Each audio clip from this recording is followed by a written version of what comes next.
कभी भी यूजर्स का पैसा वापस नहीं दिया। इसने ये पूरा काम सिर्फ 5 मिनट। अब बात आती है ये हैक किया कैसे किया। 70-80% तक की पेनल्टी भी पड़ सकती है। क्या क्रिप्टो में अपना पैसा रखना सेफ भी है? मैनेजमेंट खुद ही तो नहीं पैसा चुरा देती। इसका $1.4 बिलियन चोरी, शायद आपको ये पता भी नहीं होगा भाई। तो ये टैक्स याद रखना, नहीं तो लेने के देने पड़ जाएंगे। हेलो एवरीवन, फॉरेक्स नाम की एक नई वीडियो में आप सब भाइयों और बहनों का बहुत बहुत स्वागत है। 19 जुलाई 2025 सुबह 4 बजे के अराउंड क्रिप्टो की दुनिया में एक ऐसा हैक होता है जिसने भाई बहुत से क्रिप्टो ट्रेडर्स के पैरों के नीचे से जमीन निकाल के रख दी। ये हैक था CoinDCX के एक अपने खुद के वॉलेट का हैक, जिसमें से $44 मिलियन यानी कि लगभग 380 करोड़ रुपए चोरी कर लिए जाते हैं हैकर्स के द्वारा। और इसकी इंफॉर्मेशन सबसे पहले कौन देता है? एक ट्विटर चैनल जिसका नाम है ZachXBT। ये अपने चैनल पे लिखते हैं 19 जुलाई को, looks like the Indian centralized exchange CoinDCX was likely drained for $44.2 million almost 17 hours ago and has yet to disclose the incident to the community। साथ में ये एक चार्ट शेयर करते हैं कि कैसे कैसे पैसा किस किस वॉलेट में से मूव किया गया। The attacker's address was funded with 1 Ethereum from Tornado Cash and later bridged a portion of the stolen funds from Solana to Ethereum। पूरा बताते हैं कैसे कैसे किया गया है और थेफ्ट का एड्रेस भी बताते हैं। इसके बाद भाई क्या होता है? इसके बाद CoinDCX, ये क्रिप्टो एक्सचेंज है इंडिया में। जो लोग क्रिप्टो ट्रेड करते हैं उनको पता होगा, one of the largest crypto exchanges है इंडिया में। तो भाई CoinDCX के जो CEO हैं सुमित गुप्ता जी, वो अपने ट्विटर हैंडल पे इस हैक की कंफर्मेशन देते हैं कि यस, हम हैक हो गए हैं। और जब तक ये कंफर्मेशन आती है उसके बाद सबसे पहला काम जो CoinDCX के क्रिप्टो ट्रेडर्स करते हैं वो है भाई अपने फंड्स का विड्रॉल लगाना शुरू कर देते हैं। क्योंकि आज से ऑलमोस्ट 1 साल पहले एक ऐसा ही क्रिप्टो हैक हुआ था जहां पे एक इंडियन क्रिप्टो एक्सचेंज WazirX को हैक कर दिया गया था और आज तक WazirX ने कभी भी यूजर्स का पैसा वापस नहीं दिया। हाँ, एक बात की सच्चाई है कि जब WazirX हैक हुआ था तो तब सुमित गुप्ता जी ने कहा था कि हमारी जो सिक्योरिटी है वो WazirX से बहुत डिफरेंट है। हम यूजर का फंड्स कोल्ड वॉलेट्स में सेव रखते हैं, हमने रिजर्व्स बनाए हुए हैं और हमने कई कुछ किया हुआ है। अब CoinDCX का समझो तो भाई ये एक ऐसी क्रिप्टो एक्सचेंज है जिसकी वैल्यूएशन $2.1 बिलियन के अराउंड है और इनके अपने रिजर्व्स में से, इनके अपने वॉलेट में से, यानी कि जो वॉलेट कंपनी ओन करती है, $44.2 मिलियन निकल जाते हैं। अब बात आती है ये हैक किया कैसे किया। तो भाई हैकर्स ने बेसिकली सोफिस्टिकेटेड वे से सर्वर्स को हैक किया, मतलब कंपनी के जो बैक एंड सर्वर्स थे उनको हैक किया और उनके बैक एंड सर्वर्स के साथ जो वॉलेट्स अटैच थे उनमें से फंड्स विड्रॉ किए थ्रू हैकिंग। और आप समझो इसके लिए उन्होंने या तो प्राइवेट की को एक्सप्लॉइट किया या कोई API को एक्सप्लॉइट किया कंपनी की, जिसके थ्रू ये फंड चुराया। और हैरान करने वाली बात यह है कि भाई जिसने $44 मिलियन चोरी किए CoinDCX के वॉलेट में से, उसने ये पूरा काम सिर्फ 5 मिनट के नीचे नीचे कंप्लीट कर दिया। बट सबसे बढ़िया बात इस पूरे हैक की एक ही थी भाई। बढ़िया तो नहीं कहेंगे, हैक हो गया, किसी का पैसा चला गया, किसी का पैसा चोरी हो गया, वो गलत है। बट जनरल पब्लिक का, मतलब मेरा आपका पैसा इस सब में सेफ रहा, हमारा पैसा चोरी नहीं हुआ। और वो कैसे हुआ? वो ऐसे हुआ कि भाई CoinDCX जो यूजर फंड्स को रखती थी ना, वो कोल्ड वॉलेट में रखती थी। अब जिनको कोल्ड वॉलेट का मतलब नहीं पता भाई, आपको बता दूं, क्रिप्टो की दुनिया में 2 तरह के वॉलेट्स होते हैं। एक होता है हॉट वॉलेट, एक होता है कोल्ड वॉलेट। कोल्ड वॉलेट वो होता है जो इंटरनेट से डिस्कनेक्टेड होता है, यानी कि इसका इंटरनेट से कोई लेना देना नहीं होता। जब कोई ट्रांजैक्शन करनी होती है तभी इसको इंटरनेट से कनेक्ट किया जाता है और वो ट्रांजैक्शन प्रोसेस कर दी जाती है। और हॉट वॉलेट्स वो होते हैं भाई जो इंटरनेट से कनेक्टेड रहते हैं, जैसे कि इनका अपना खुद का ऑपरेशनल वॉलेट था जिससे फंड्स को चोरी किया गया। इस सब पे सुमित गुप्ता जी का कहना था कि उन्होंने भाई पूरे इंसिडेंट की ट्रांसपेरेंसी रख के यूजर्स को टाइमली इन्फॉर्म कर दिया है। बट ये कितना टाइमली था इसके ऊपर मैं तो नहीं कहना चाहूंगा, बस सिर्फ इतना बताना चाहूंगा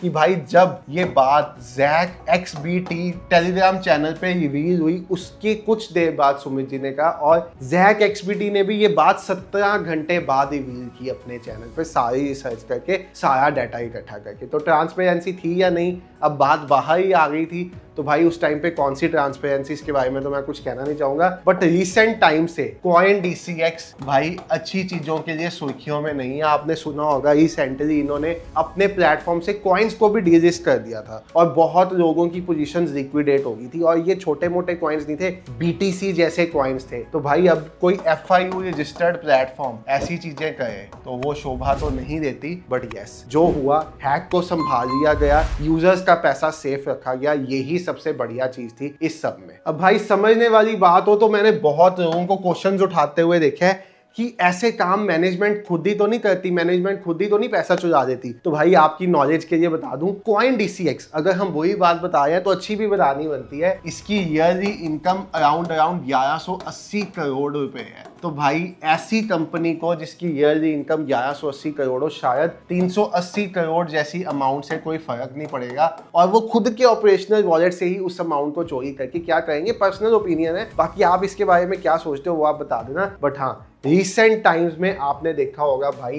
बहुत बहुत बड़े क्रिप्टो हैक्स हुए हैं, जिनमें से इंडियन एक्सचेंज में WazirX, और भाई सबसे बड़ा रिसेंट क्रिप्टो हैक जो देखने को मिला है बायबिट का 2025 फेब में 1.4 बिलियन डॉलर का, यानी कि बायबिट के यूजर्स का 1.4 बिलियन डॉलर चोरी कर लिया गया था। तो सवाल आता है कि आपका पैसा क्रिप्टो में सेफ है क्या? देखो, हर चीज के दो पहलू होते हैं। एक पहलू तो ये था कि जिस टाइम पे ये न्यूज लीक हुई भाई, तो सब में हड़बड़ाहट मच गई, सबने अपना पैसा CoinDCX से विड्रॉ किया, और जितना मेरी नॉलेज में है, जितना मुझे पता है, जितना मैंने ट्विटर पे पढ़े हैं लोगों के ट्वीट्स, सबका पैसा टाइमली उनके पास आ गया। तो किसी का विड्रॉल नहीं रुका, किसी का ट्रेडिंग नहीं रुका, किसी भी तरह की एक्टिविटी नहीं रुकी। हाँ, इन्होंने अपने Web3 को टेम्परेरी पॉज किया था, उसको भी बताया था, वो भी बाद में रिज्यूम कर दिया। बट कुछ लोगों ने CoinDCX हैक से भी बहुत बड़ा पैसा बना लिया। कैसे, वो समझते हैं। तो भाई USDT जो एक स्टेबल कॉइन है, इसका प्राइस इस हैक के कारण 78 रुपीज का लो लगाता हुआ दिखा, जबकि ये कॉइन ऑलमोस्ट 85 to 90 रुपीज के बीच में चलता होता है। यानी कि USDT बेसिकली क्या है, डॉलर का क्रिप्टो एक तरह का आप समझो, जिसमें सारी ट्रांजैक्शंस होती है। आपको फॉरेक्स में पैसा डिपॉजिट कराना, आप USDT के थ्रू जाते हो,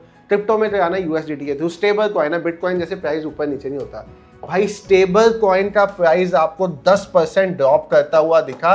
तो भाई USDT, अगर मैं आज आपको कहूं कि 78 रुपीज में USDT मिल जाए, भाई आप भर भर के खरीदोगे ना USDT। आप कहोगे मैं आज 10,000 USDT खरीदता हूँ 78। जो चीज आपको पता है कि इजीली 88 से लेके 95 रुपीज के रेट पे बिक जाती है मार्केट में, अगर वो 78 पे मिले तो भाई क्या ही बात बन जाए। अब ये 78 पे आया, आपको ये कैंडल दिख रही है, उसके बाद हाँ ये कवर कर गया, और आज ये प्राइस 87.95 पे, और जिस टाइम ये 78 पे आया उस टाइम पे इसने 90 रुपीज के अराउंड का हाई लगाया था, 89.70 का। बट क्योंकि USDT की डिमांड इतनी ज्यादा कम होगी और मार्केट डिमांड सप्लाई के कंसेप्ट पे चलती है, तो भाई USDT का प्राइस इतना ज्यादा ड्रॉप होता हुआ आपको दिखा यहाँ पे। अगर आपने फायदा उठाया इसका तो बताना भाई कमेंट सेक्शन में। मैं तो नहीं उठा पाया क्योंकि मुझे तो ये पता ही नहीं चला। हैक का पता चल गया था, बट USDT का ऐसा प्राइस ड्रॉप हुआ ये चीज नहीं पता चली। स्मार्ट लोग इसका फायदा उठा पाए। अब भाई पॉइंट आता है, क्या CoinDCX ने इस इंसिडेंट के बाद कुछ कदम उठाए हैं? तो यस भाई, सबसे पहले तो उन्होंने एक बाउंटी प्रोग्राम चलाया जहां पे 25% ऑफ द थेफ्ट अमाउंट को वो एक रिवॉर्ड की फॉर्म में दे रहे हैं, जो लोग इन हैकर्स को पकड़ेंगे उनको। बहुत सी नई सिक्योरिटी पॉलिसीज को लागू किया गया है, बहुत सी बड़ी साइबर सिक्योरिटी कंपनीज को इनके पीछे लगाया गया है, और बहुत से चेंजेस किए गए हैं अपने सर्वर, अपने प्लेटफॉर्म, अपने बैकएंड सर्वर में। बट जैसा इन्होंने WazirX के हैक के टाइम पे कहा था कि भाई हमारे यूजर्स के फंड सेफ है, वैसा इन्होंने कर दिखाया। लाइव प्रैक्टिकल एग्जांपल हो गए इनके साथ। और भाई एक बात बहुत इसमें से बढ़िया निकल के आई है कि अगर कोई एक्सचेंज ऐसे हैक में सरवाइव कर गई, ऐसे हैक में उन्होंने यूजर्स के विड्रॉल्स नहीं रोके, धड़ाधड़ विड्रॉल हुए, 150 करोड़ के विड्रॉल इन्होंने प्रोसेस किए हैं भाई इस हैक के बाद। तो आप समझो 150 करोड़ का विड्रॉल देने में टाइम नहीं लगाया। तो भाई एक तरह से इन्होंने अपने को फ्यूचर सेफ बना दिया। इन्होंने बता दिया भाई कि हम एक ऐसी क्रिप्टो एक्सचेंज है जो कभी भागती नहीं है, जो कभी किसी यूजर का पैसा नहीं जाने देगी, और हमेशा यूजर का पैसा सेफ रहेगा। बट भाई पॉइंट अभी भी वो आता है कि जैसे क्रिप्टो के इतने हैक्स बढ़ रहे हैं, क्या क्रिप्टो में अपना पैसा रखना सेफ भी है? अब इस इंसिडेंट के साथ एक और बहुत नेगेटिव इंपैक्ट आया भाई। अगर किसी ने क्रिप्टो में सिप ओपन की हुई थी, मतलब सिप मतलब हर महीने बिटकॉइन में कुछ पैसा डालते थे या हर महीने किसी और कॉइन में कुछ पैसा डालते थे, इस इंसिडेंट में उन्होंने भी अपना पैसा विड्रॉ किया। तो हो सकता है किसी ने अपना पैसा 5-10 साल के विजन से डाला हो, बट ये हैक के बाद उनको भाई जस्ट चेक करने के लिए कि पैसा उनका सेफ भी है, विड्रॉ करना पड़ गया और उस पे पड़ गया 30% का टैक्स अनजाने में। शायद आपको ये पता भी नहीं होगा भाई। अगर आप क्रिप्टो सेल करते हो अपने, तो इंडियन गवर्नमेंट के टैक्सेशन इनकम टैक्स रूल्स के हिसाब से आपको फ्लैट 30% टैक्स देना ही देना है उन पे, और अगर आप नहीं देते तो भाई 70-80% तक की पेनल्टी भी पड़ सकती है। तो अगर आपने भी कॉइन DCX से पैसा विड्रॉ किया है इस हैक के बाद, तो ये टैक्स याद रखना, नहीं तो लेने के देने पड़ जाएंगे। और हाँ भाई, अगर आप क्रिप्टो टैक्सेशन, फॉरेक्स के रिलेटेड टैक्सेशन, इंडियन मार्केट के रिलेटेड टैक्सेशन के ऊपर डिटेल्ड वीडियो देखना चाहते हो, अब क्योंकि इनकम टैक्स रिटर्न का टाइम आ गया, डेट एक्सटेंडेड है 15 सितंबर तक, सफिशिएंट टाइम है, नहीं तो 31 जुलाई होती है। तो कैसे उसको भरना है, किस पे क्या परसेंटेज टैक्स पड़ेगा, कैसे आपने अपना एनुअल इन्फॉर्मेशन स्टेटमेंट चेक करना है, कैसे सीए के पास डाटा लेके जाना है या खुद से रिटर्न भरनी है, सारा डिटेल में बता सकता हूँ, क्योंकि भाई मुझे इस लाइन का 10 साल का एक्सपीरियंस है। तो अगर वो वीडियो चाहिए तो वो भी कमेंट सेक्शन में बता देना। बाकी हाँ, इस चैनल पे फर्स्ट टाइम आए हो, सब्सक्राइब करना मत भूलना, बेल आइकन ऑन कर देना, वीडियो को लाइक और दोस्तों के साथ शेयर भी करना मत भूलना। अपना क्रिप्टो हमेशा कोल्ड वॉलेट्स में रखो, hot wallets are not safe, ध्यान रखना। और कोल्ड वॉलेट के नाम चाहिए तो भी कमेंट में बता देना, मैं आपको अच्छे अच्छे कोल्ड वॉलेट के नाम और उनके बाइंग लिंक्स प्रोवाइड कर दूंगा। Thank you, have a great day, good night.